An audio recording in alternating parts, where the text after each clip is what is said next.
तेजी में कुछ ऐसे नगीने हैं जो बिना रुके, बिना थके लगातार सालों से शानदार रिटर्न दे रहे हैं। कौन से हैं बाजार के वो एटीएम, ये आपके लिए पेश करते हैं सुमित के साथ।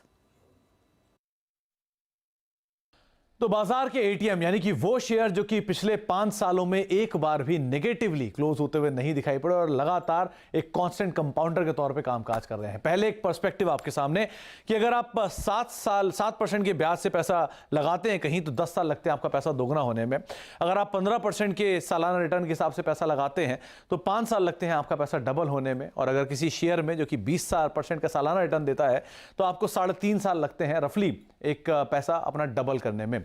तो कुछ शेयर इसी तरह के जहां पर कॉन्स्टेंटली अच्छी परफॉर्मेंस आई है। मिसाल तौर पर जेएसडब्ल्यू स्टील एवरेज 30% का रिटर्न यहां आता हुआ दिखाई पड़ा है और कहीं 14% से लेके 70% तक का रिटर्न बीते 5 सालों में, लेकिन एक भी साल नेगेटिव रिटर्न नहीं आता हुआ दिखाई पड़ा।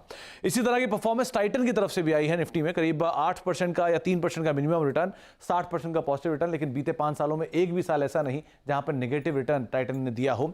एक एवरेज रिटर्न एम&एम का 30% का रहा है, लेकिन पिछले 5 साल में यानी कि 19 से लेकर 23 के बीच में कोई भी ऐसा साल नहीं जबकि यहां पे नेगेटिव रिटर्न आता हुआ दिखाई पड़ा हो। लाइकवाइज रिलायंस इंडस्ट्रीज देश की सबसे बड़ी कंपनी, 7% का रिटर्न पिछले 5 सालों में मिनिमम और 31% का मैक्सिमम, लेकिन ऐसा कोई भी साल नहीं जबकि नेगेटिव रिटर्न यहां से आता हुआ दिखाई पड़ा हो। और ब्रिटानिया एवरेज 17% का रिटर्न और करीब पिछले 5 सालों में अगर एक परफॉर्मेंस देखेंगे तो ऐसा कोई भी साल नहीं जहां पर नेगेटिव रिटर्न हो। ये थे लार्ज कैप, लेकिन मिड कैप की तबीयत कहीं और। आप टाटा एल्क्सी देखिए, 80% का एक एवरेज रिटर्न, करीब 4% के मिनिमम से लेकर 220% का मैक्सिमम, और कोई भी ऐसा साल नहीं जबकि नेगेटिव गया हो।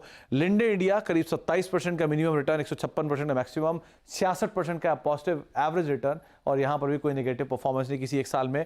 मुर्गप्पा ग्रुप की कंपनी ट्यूब इन्वेस्टमेंट करीब 62% का पॉजिटिव रिटर्न और एक शानदार तेजी साल दर साल इस कंपनी की तरफ से आते हुए दिखाई पड़ी और कोई भी नेगेटिव रिटर्न यहां पर भी नहीं। और वरुण बेवरेजेस 57% का एवरेज रिटर्न है, 20% मिनिमम और करीब 123% पॉजिटिव रिटर्न बीते 5 सालों में, और कोई भी ऐसा साल नहीं जो कि नेगेटिव हो। और लास्टली टाटा समूह की ट्रेंड करीब 48% का एवरेज रिटर्न, कंसिस्टेंट परफॉर्मर के तौर पर रहा और ये साल तो शानदार रहा, 123% का रिटर्न यहां पर आता हुआ दिखाई पड़ा और यहां पर भी ऐसा कोई साल नहीं जबकि नेगेटिव रिटर्न आता हुआ दिखाई पड़ा हो। तो जोरदार गेन्स, और ये आप एनी टाइम मनी और यहाँ पर एनी टाइम रिटर्न्स, ये स्टॉक्स आपको गारंटी कर रहे हैं। अच्छा, बात